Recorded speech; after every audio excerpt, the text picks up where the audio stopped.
Good afternoon বন্ধুরা, সবাই কেমন আছো এই গরমে? আজকে আমার শরীর খুব খারাপ থাকার জন্য ওই জন্য আমি সকালে কোনো ভিডিও করতে পারিনি। প্রত্যেক শনিবারে যে মন্দিরে যাই, বড় ঠাকুরের মন্দিরে অনেকটা দূরেই যেতে হয়, হাজরায়। ওখানে নবগ্রহ মন্দির আছে, ওখানে পুজো দিতে যাই। তো দিয়ে এসে আজকে আমার শরীর এত খারাপ লাগছিলো, আমি কিছু খাইও নি, কিছু বানাইও নি। এই দুপুরে এখন বানিয়েছি। দেখো, মটর কালকে রাত্রিরে ভিজিয়ে রেখেছিলাম, তার ঘুগনি বানিয়েছি। মটরের ঘুগনি বানিয়েছি নিরামিষ, আজকে রসুন পেঁয়াজও খাবো না, পুরো নিরামিষ একটা মটরের ঘুগনি বানিয়েছি, এটা খাবো। আর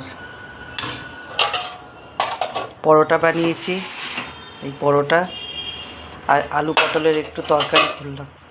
কালকেও অমাবস্যা আছে, নিরামিষই খাবো, তো ওই জন্য একসাথেই বানিয়ে নিয়েছি, আমার দুদিন চলবে।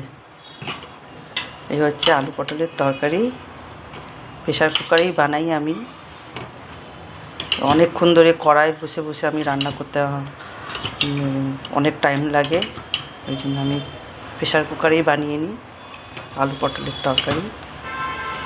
আর এই আজকে আমার খাবার, দুপুরের লাঞ্চ। রাত্রিরেও এটাই হবে, কালকে যদি বাঁচে না তো আবার কাল একটা অন্য কিছু বানাবো। এই আমার আজকে দুপুরের লাঞ্চ।